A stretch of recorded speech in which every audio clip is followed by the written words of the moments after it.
Be inner directed. I will say that one more time. Be inner directed. Don't allow events outside of you to determine your fate. Don't be determined by events outside of you. When you do this, you become strong. You become empowered. And you become the empowered being that you already are. There is a mighty power that exists inside of you. A godly spark. A godly power. Don't diminish that power. Don't distract from that power. And please don't allow other people to make you forget that mighty power, that mighty force that exists inside of you. So many of us go through life becoming cajoled and determined and an interpretation of the forces outside of us. So many of us go through life feeling that the events outside of us determine who we are meant to be. And when something comes up, they become controlled, manipulated, and confined to this little cage within which they hold themselves hostage. Don't do that. Don't do that. Don't hold yourself hostage to that cage. And don't allow the meanings outside of you to determine who you are. I can't repeat this message enough because it's so important. It's so vital on this journey of growth, of maturity, of spirituality. It is vital. And when you are dealing with people who don't see this as an important factor, when you are dealing with people who are trying their hardest to bring you down, why would somebody do that? I wonder. Don't allow that to be the force that determines your future. Get yourself up onto a higher plateau. Elevate yourself. Lift yourself up. And go higher and grow higher and ascend and transcend and bring yourself to that place which you deserve. You are deserving of greatness. You have a mighty power. You have a godly power. You are a godly being. You are a godly being, a spirit residing in a body. Not a body residing in a spirit. No. You are a spirit residing in a body. And no events outside of you could determine your fate if you change your interpretation of things. If you change the way you see things, the way you view things, and the way you interact with them. You know, it's fascinating. I wasn't like this. Going back even 2 years ago, I was nothing like this. And I'm slowly seeing the compounding effect, which is changing me. And it has all happened. More precisely, it has all begun to happen ever since I've become an avid reader.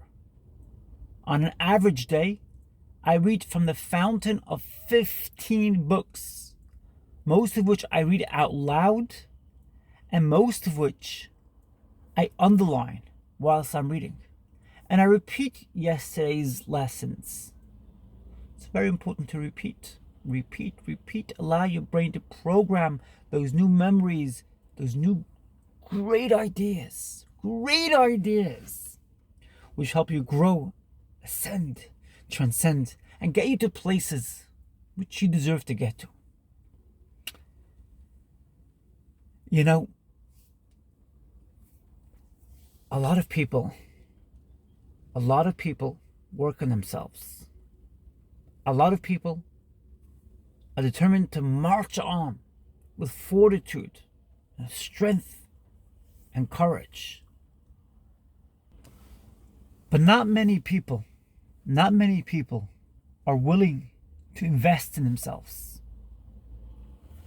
When you invest in yourself, forces outside of you have a minimal effect. Now, don't get me wrong.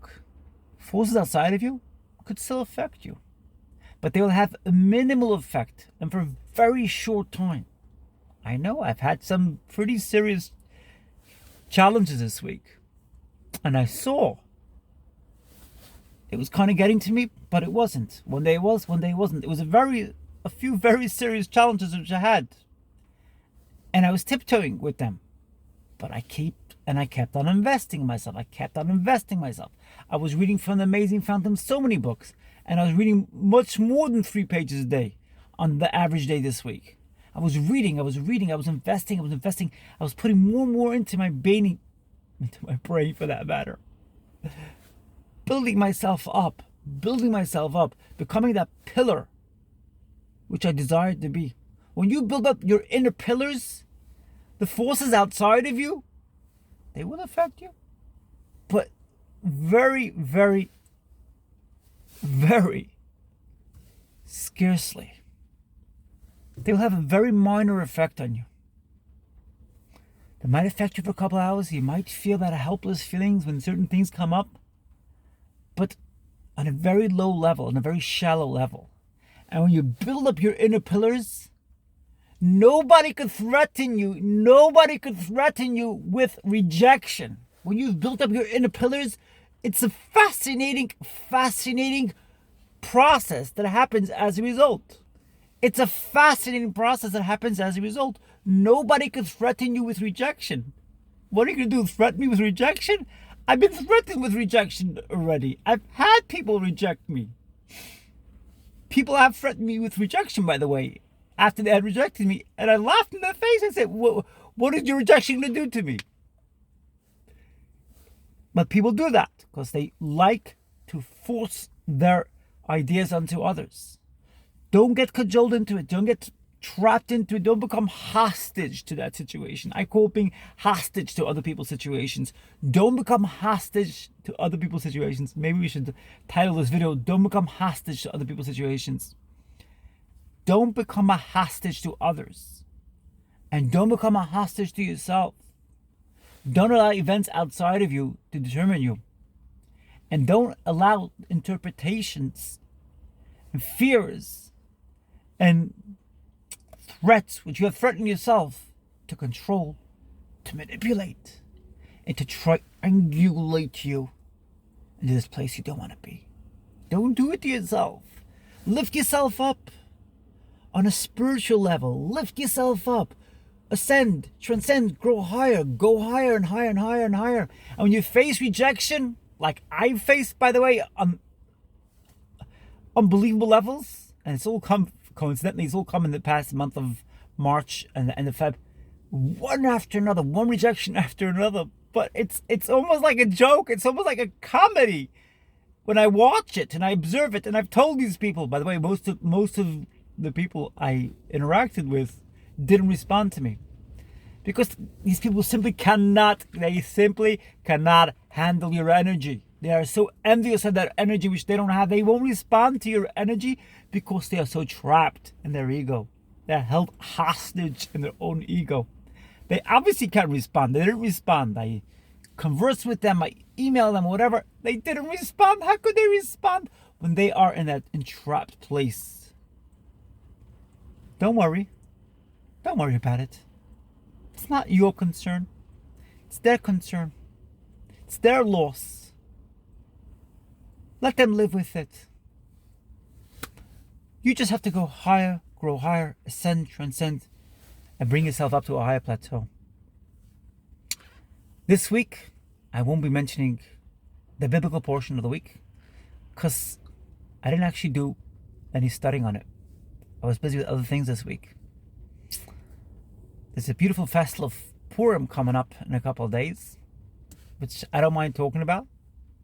Purim is very late this year, late in the Jewish calendar for that matter, which is nice. It's very nice because you get to enjoy a longer year with a more stretched out year, which allows you to enjoy more days, more happiness. And I was thinking, the festival of Purim is really about resilience in the face of rejection, in the face of anger, in the face of vengeance. What was the story? Haman, that Persian minister in Ahasuerus' government, prime minister for that matter, because Ahasuerus was the king. Haman turned to Ahasuerus and he said to him, "We can't handle these people. Can't handle them." And Ahasuerus was persuaded, and he signed away the Jewish people for a couple of copper coins. And the fate of the Jewish people was hanging on a thread. It was scary. But the Jewish people united. They united. They joined forces, and they connected with God. And shortly thereafter, God saved them. And who was the main hero of the story, the heroine of the story? A woman, Esther. It took her immense guts, immense courage to turn to Ahasuerus and say to him, "Please, I am the queen. Please do not annihilate my people. Please don't do that. For even if you would have taken us as slaves, even then, it would have been better, because you wouldn't have had the economic loss which this Persian prime minister intended to levy upon you." Think about the loss and how careless he was with his actions. And Ahasuerus, not a very wise man from the sound of it, turned around and said, "Okay, let's rip up that decree." But all this happened through the power and the guts of one woman. And it only happened after unity brought the Jewish people together in unison. They gathered together. They got rid of divisions. There were no more divides. There were no more you versus me versus you, them versus us versus them. None of that any longer. And that's when they were able to gain strength, gain power, and they got rid of that terrible decree. What does that show to you? That even on an inner level, yes, I'll take this even on an internal level, even on an internal level, when you believe in yourself, when you protect your energy, when you protect your heart, and you don't allow other people to control it, you don't allow other people to manipulate you and to triangulate and trap you and sabotage you and keep you a hostage, you go to very, very high plateaus, to heights which you never dreamed of. I think I said this before. The inner is a reflection of the outer. And so if the Jewish people hadn't joined forces, hadn't gathered in unity, in unison, from an internal level, there's no way on earth they could have joined forces together and display their courage with unity, with connectivity, and with love, which brought about the amazing miracle. When God saw unity, God reacted accordingly. God is all about love. God is all about unity, all about kindness and grace. That's what God's all about. But make no mistake, God does not want you to be cajoled, to be crushed, to be manipulated by somebody else. God wants you to protect your heart. And if you are dealing with an individual who's trying to sabotage you, is trying to break and smash your heart, don't go there. Protect yourself. You have to protect yourself. It's part of the whole process. It's a part of that whole spiritual journey, which is only possible if you protect yourself. Now, there's always the question, what do I do if somebody's trying to manipulate and control me? Do I react with unkind words, with unkindness, with fear, maybe not with fear. Fear is never a good idea. Do I react or do I respond? I must tell you that if you're dealing with an individual who has done this to you for years, you're likely going to respond with a reaction. That's just how it's going to be. Because that's been building up for years and years and years. So you're likely going to respond with a reaction. You're going to reenact their action. And that person's probably going to get a shock. And by the way, they probably won't respond. They won't react. Most people don't. They get a shock and they just run away. Whoa, oh, this person all of a sudden has come here with a real resolve, a real source of confidence and a sense of self-control. Oh, a new person, new player on the block. So they probably won't respond. They'll probably run away. So be prepared for that.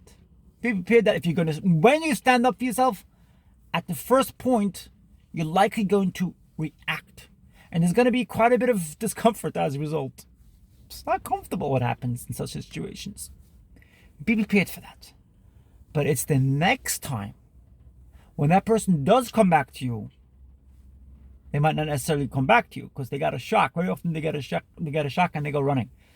But so if it happens to somebody else after you've reached this new level of growth and maturity and spiritual growth and spiritual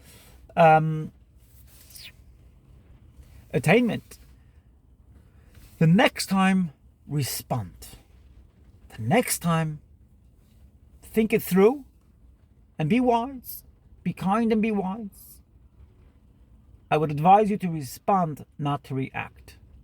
But again, be aware of the fact that the very, very first time you get to this level of maturity, you like it to react because it's like a kettle which has been building up with that water, with the fire below it. It's just building it up, and it's going to pop. The next time around, now you respond. You don't react.